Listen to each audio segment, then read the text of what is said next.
اعوذ باللہ من الشیطان اللعین الرجیم بسم اللہ الرحمن الرحیم۔ آیت اللہ فضل اللہ کمپانی کی کتاب ارشادات رسول اللہ صلی اللہ علیہ وسلم یعنی کردار سازی کے اصول۔ یہ کتاب الحرمین پبلشرز پاکستان کراچی نے شائع کی ہے۔ اس کتاب کو انشاءاللہ آج سے پڑھا جا رہا ہے۔ آج اس کتاب میں جو عرض ناشر ہے اس سے ابتدا کر رہا ہوں۔ بسم اللہ الرحمن الرحیم۔ رب العالمین نے انسان کو شرافت کا تاج پہنایا، پھر اس مقام پر قائم و دائم رہنے کے اصول بھی بتا دیے۔ صرف یہی نہیں بلکہ اس نے 1,24,000 انبیاء علیہ السلام و رسول بھیجے کہ اس کے بندوں کو کتاب و حکمت کی تعلیم دیں اور ان کا تزکیہ نفس کریں۔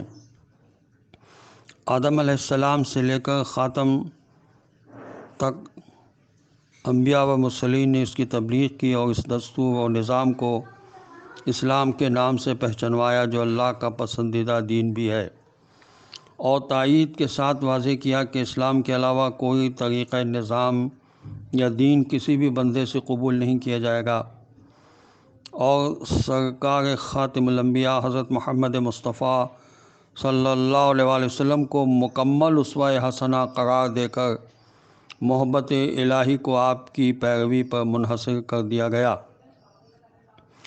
دوسرے لفظوں میں حضور اکرم صلی اللہ علیہ وسلم کی ذات گرامی مجسم اسلام ہے۔ اگر کوئی انسان چلتے پھرتے زندہ اسلام کو دیکھنا چاہتا ہے تو وہ حضور اکرم صلی اللہ علیہ وآلہ وسلم کو دیکھے جو تمام عالم انسانیت کے لیے نمونہ عمل ہیں۔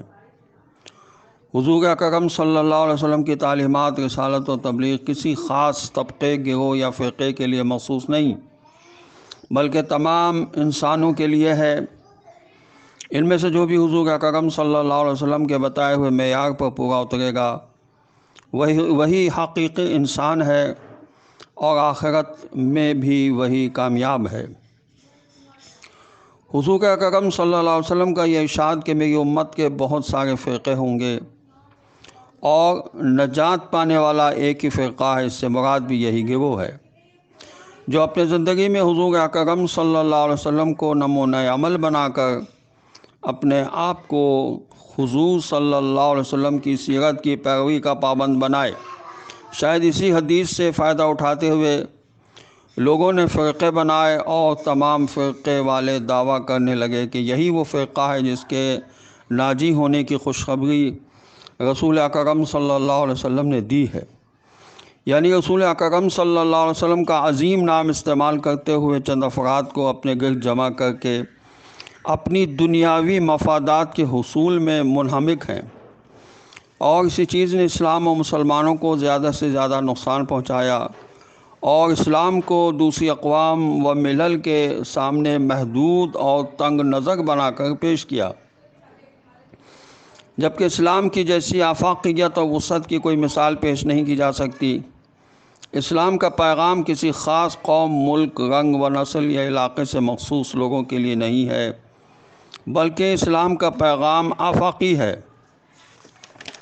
جو تمام عالم انسانیت کو مخاطب کرتا ہے اور دعوت دیتا ہے کہ ہر فرد بشر پر لازم ہے کہ وہ انسانی اعلیٰ اقدار کی پاسداری کرتے ہوئے اپنی ترقی کی منزلیں طے کرے۔ اسی لیے قرآن کریم میں جگہ جگہ اے انسان، اے لوگوں، اے آدم کی اولاد کہہ کر خطاب ہوا ہے۔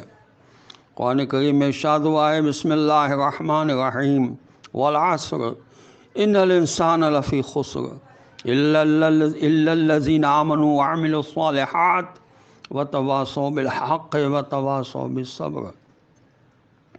خالق کائنات اس سورہ مبارکہ میں زمانے کی قسم کھا کر ارشاد فرماتا ہے کہ تمام انسان خسارے میں ہیں مگر 4 صفات سے متصف افراد کو اس خسارے سے استثناء کیا گیا ہے، اور وہ 4 صفات عبارت یہ ہیں۔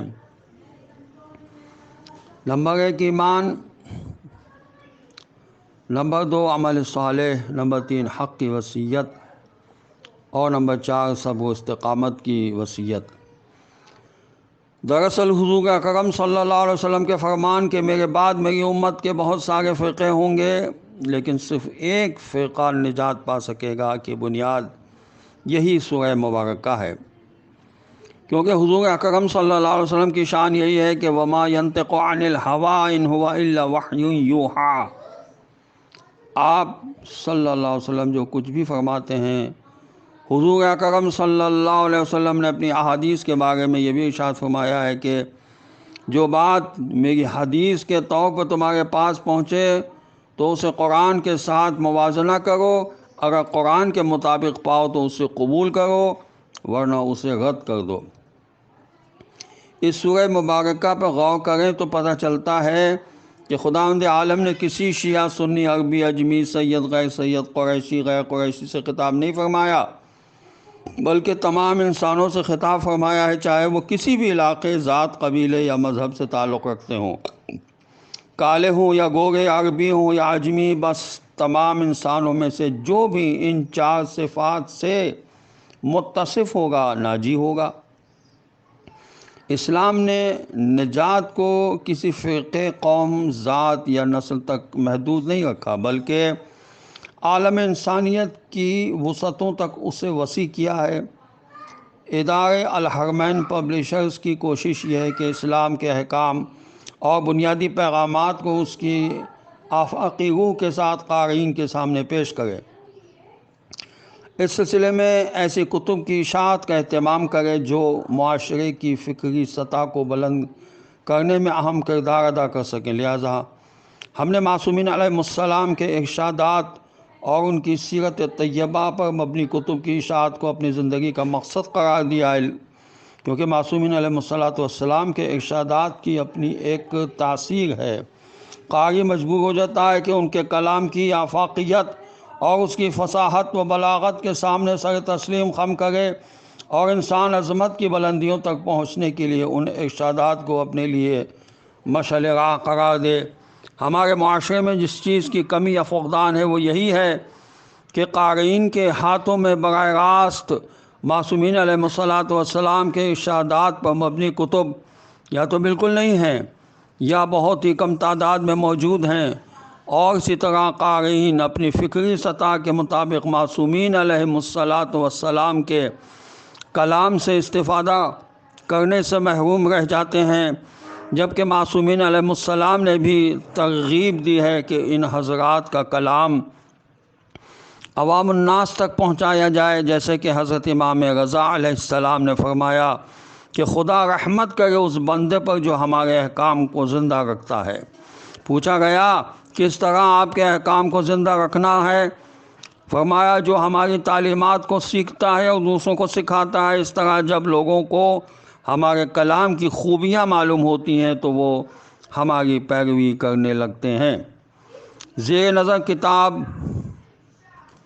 سخنان محمد صلی اللہ علیہ وسلم ایرانی دانشمند فضل اللہ کمپانی کی تالیف ہے، جو 80 مختلف موضوعات کے تحت 1000 احادیث پر مشتمل ہے۔ عربی متن کے ساتھ اردو ترجمہ پیش خدمت ہے۔ اس کتاب کے انتخاب کا سبب حجت الاسلام والمسلمین آقا علی رضا نظری، سابق ڈائریکٹر خانہ فرہنگ کراچی ہیں۔ آپ ہی کے حکم سے نماز ظہرین کے بعد احادیث کے بیان کے سلسلے میں اس کتاب کو چنا گیا تھا۔ رب اغفر لی ولوالدی وارحمہما کما ربیانی صغیرا، احقر سید ذوالفقار علی زہدی۔